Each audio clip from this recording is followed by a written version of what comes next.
Government بڑی زبردست excited ہے، اس کو کہتے ہیں وی آر دیئر. اور ابھی خواجہ صاحب کا جب انٹرویو آپ سنیں گے بعد میں، انہوں نے آج ایک بات کی، انہوں نے کہا امین گنڈا پور سو اسکرپٹ کے مطابق چل رہے ہیں اور یہ تمام اسکرپٹڈ تھا، اور خان صاحب نے ان کو رکھا ہوا ہے فار رینی ڈیز کہ اچھا کچھ نہ ہو تو یہی میری گل کرا دیں گے and every thing like that. کیا گورنمنٹ اس وقت جینوئنلی یہ کھائے ہے یا یہ ایک ببل ہے جو آپ کے خیال میں؟ پہلی بات تو یہ ہے کہ علی امین گنڈا پور اگر اسکرپٹ پہ چل رہے ہیں تو جو ان کے دوست حکومت میں ہیں وہ اسکرپٹ کے بغیر تو نہیں چل رہے، دونوں اسکرپٹ پہ چل رہے ہوں گے نا. یہ تو نہیں ہو سکتا کہ ایک اسکرپٹ پہ چل رہا اور دوسرا نہیں چل رہا. دوسری بات یہ ہے کہ دیکھیں، میں بڑے سالوں طویل عرصے سے موقع مجھے ملتا ہے، یہ میکرو اکانومی کے جو یہ بریفنگز ہوتی ہیں نا، یہ میں دیکھتا ہوں. یہ آتا ہے گورنر اسٹیٹ بینک آئے گا، بتائے گا جی کرنٹ اکاؤنٹ ڈیفیسٹ زیرو ہو گیا ہے، یہ فلانا بڑی زبردست ہو گیا ہے. وہ یہ نہیں بتاتا کہ کرنٹ اکاؤنٹ ڈیفیسٹ اس لیے زیرو ہو گیا کہ فیکٹریاں بند ہو گئی ہیں اور را مٹیریل نہیں آ رہے. سو پاکستان میں کوئی عام آدمی کی اکانومی جو ہے وہ اس میں کوئی قیامت نہیں آئی. ایک انٹرنیشنل آئل پرائس گری ہے جس سے آپ کو فائدہ ہوا ہے. اب اگر یہ اسرائیل والا کام ہو، ہم کہتے ہیں کہ نہ ہو، بچ جائے، یہ جڑ گیا دوبارہ ختم ہو جائے گا. تو دیکھیں کوئی فنڈامنٹلز تو ہے نہیں اکانومی کے، کیا اس میں ہونا ہے. یہ میں نے تو آج گورنمنٹ کیا ہے ویسے ہی آپ کے خیال میں شو ڈال رہی ہے؟ لیکن کب سے ڈال رہی ہے؟ میں نے تو آج بلکہ یہ لکھا تھا کہ یہ جو سعودی وفد آتا ہے اس کو مہربانی کر کے یا تو 250 ارب روپیہ کہہ دیں یا 150 ارب کہہ دیں، کوئی چینج تو ہو نا. 200 ارب تو ابھی تو ہوں ایکسائٹمنٹ ہی نہیں رہے گی، جو آدھا کہتے 200 ارب تو گھٹ بول ہی نہیں رہے. تو ایسا کچھ بھی نہیں ہے. اور دوسرا دیکھیں، ملک میں جب تک، اور پاکستان کا پرابلم اس وقت یہ ہے، ہماری تو رائٹس کی موومنٹ چل رہی ہے. اکانومی تو ایشوز نہیں ہوتے، اکانومی تو بعد کی ایشو ہوتی ہے. سب سے بڑا ایشو تو رائٹس کا ہے، وہ نہیں ہے. اور جب تک پولیٹیکل سٹیبلٹی آپ کی نہیں آتی ہے، اور جو آج تھوڑا سا ایک ہوا ہے، یہ پی ٹی ایم کا جو جرگہ ہوا اور جس طریقے سے سارے لوگ اچھی ڈیولپمنٹ ہوئی ہے، اس طرح یہ وہ ڈیولپمنٹس ہیں جو ایکچوئل میٹر کرتی ہیں. اس طرف جو ہے وہ بڑھیں گے تو چیزیں بہتر ہوں گی. باقی تو دیکھیں نا، ایک دن واقعہ ہوگا کہ آپ نے یہ ججز کے اوپر آپ لے آئے ترمیم اور ججز کا آگے سے ریئیکشن آ جائے تو پھر آپ کی پولیٹیکل انسٹیبلٹی آ جائے گی. آپ کو پولیٹیکل اسٹیبلٹی پہ فوکس کرنا ہے اگر آپ ملک کی اسٹیبلٹی کو فوکس کرنا چاہتے ہیں. That's it.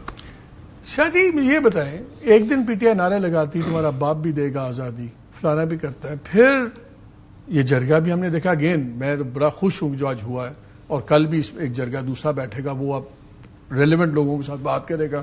اس میں وفاق اور سارا 2 دن پہلے وفاق بند کر رہا ہے کے پی ہاؤس، اب وفاق بیٹھ رہا ہے وہاں پہ جا کے. سو نظر یہ آ رہا ہے کہ یہ شاید یہ بھی اسکرپٹ پہ ہیں اور وہ بھی اسکرپٹ پہ ہیں، تو سارا کام تو پھر تھرڈ پارٹی کروا رہی ہے نا ان سے. آبویسلی فیسیلیٹیٹر ہیں تھرڈ پارٹی کے. لیکن بات یہ ہے کہ دیکھیے، میں آپ کو ایک فرینکلی بات بتاؤں، وہ بندہ بہت ہی بد نصیب ہوگا، آپ کے تمام تر اختلافات ہوں کچھ ہوں، اگر واقعی ملک میں اکنامکلی کچھ رونق لگ رہی ہے تو اس کے بارے میں اگر ہم جینونلی کچھ، یعنی ایک ٹرینڈز ہیں اور وہ بہتر ہیں، ان کو خوش آئند مانتے ہیں، دیر از نو ڈاؤٹ. اب جس دن آپ ایک ہی دن just as a student of media آپ فلڈ کر رہے ہیں ٹی وی اسکرینز کو وتھ فیل گڈ اسٹوریز کہ G I P Ps, Saudi وفد، ٹھیک ہے، S C O, fine, wonderful. اسی دن آپ کے فائنانس منسٹر جو ہیں وہ ایف پی آر کے چیئرمین کو بٹھا کے کہتے ہیں کہ یہ جو میجر سیکٹر ہے نا ہماری اکانومی کے، اس کے یہ اتنے بڑے بڑے نام یہ چور ہیں. اب آپ کیا کر رہے ہیں؟ You are telling that your own investors, your own industrialist وہ ٹیکس چوری کرتے ہیں. تو آپ تو خود جو فیل گڈ فیکٹر بنا رہے ہیں اس کو آج ہی کے دن وہ پریس کانفرنس کرنی تھی. کیوں؟ مثلا میں ہرگز اس بات کے خلاف نہیں ہوں کہ ہم لوگ تو تنخواہ دار لوگ ہیں یار، ہمیں تنخواہ جو ہے بھائی بعد میں ملتی ہے، پہلے کٹ جاتی ہے جو ہمارا واجب الادا ٹیکس ہوتا ہے. میں کچھ اور اینگل دیکھ رہا ہوں. میں یہ پوچھ رہا ہوں کہ جب آپ پچھلے 2 دن سے باتیں کر رہے ہیں ہم گورنمنٹ کے لوگوں سے، آف ریکارڈ آبویسلی باتیں ہوتی ہیں، وہ کسی اور ہائی کے اوپر ہے. مثلا وہ کہتے ہیں، آج مجھے 2 ان کے بڑے سینئر لیڈرز نے کہا، بلکہ خواجہ صاحب نے تو آن ریکارڈ کہا، انہوں نے کہا کہ جی ہم چاہتے ہیں کہ مولانا صاحب ہمارے ساتھ جائیں، but we can do it without ہم آلسو، ہم کر سکتے ہیں اس کے علاوہ بھی. وہ کہہ رہے ہیں کہ ہم نمبرز ہو گئے ہیں. اب آئی بلاول صاحب کی ملاقات ہوئی ہے نواز شریف صاحب سے بھی، اس کے بعد انہوں نے کہا کہ ہماری چیزیں تو طے ہو گئی ہیں، اور میری اطلاع اب یہ آ رہی ہے کہ شاید 17 یا 18 کو ٹیبل ہو جائے گا, 2 دن بحث ہوگی, اور پرابلی شاید 24 کو ووٹنگ بھی ہو جائے اس کے اندر. اور وہ کہہ رہے ہیں باقی کچھ ہو نہ ہو کانسٹیٹیوشنل کوڈ بھی بنے گی. تو یہ تو بالکل اب کانفیڈنس کہاں سے آ رہا ہے؟ ظاہر ہے کہ بھئی وہ لوگ جو ہمیشہ انتظام کر کے دیتے رہے ہیں سیم پیج کے دنوں میں, وہی آج کل وہ بھی کر دیں گے ان کے لیے. جب آپ سیم پیج پہ ہوتے ہیں تو سہولت زیادہ ہوتی ہے. لیکن میں اس کے باوجود یار مجھے سمجھ نہیں آتی. ابھی 3-4 دن پہلے آپ باقاعدہ ٹیلی ویژن پر بیٹھ کر کہتے ہیں کہ یہ جو تنظیم ہے یہ پاکستان دشمن ہے, ہم اسے بین کر رہے ہیں. دوسری طرف بجائے اس وقت آپ اس پہ, کیونکہ یہ کو آج تو اعلان نہیں ہوا, انہوں نے 11 اکتوبر کو کرنا تھا. یہ بھائی یہ تو ان کا دو مہینے سے اس کی تیاری ہو رہی ہے.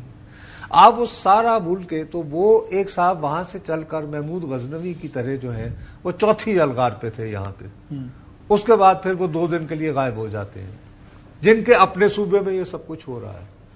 تو اتنی مارا ماری, اور آج اچانک وہ صاحب جو کہ ایک تنظیم کو کالعدم قرار دیتے ہیں اور باقاعدہ مجھے اور آپ کو یہ کنونس کرنے میں سارا وقت لگا دیتے ہیں کہ صاحب ان بنیادوں پر بات تو کرنی پڑے گی نا. لیکن بھائی میرے تو, لیکن جب بات کرنی تھی پہلے آپ نے مجھے تو کالعدم کر دیا. ہوں میرے کو کی ہم کھانا ہے نہیں. Why should I talk to now you talking to different party. Pashtun قومی for God sake you point taken, you have a point. اب آپ مجھ سے کیا لینے آئے؟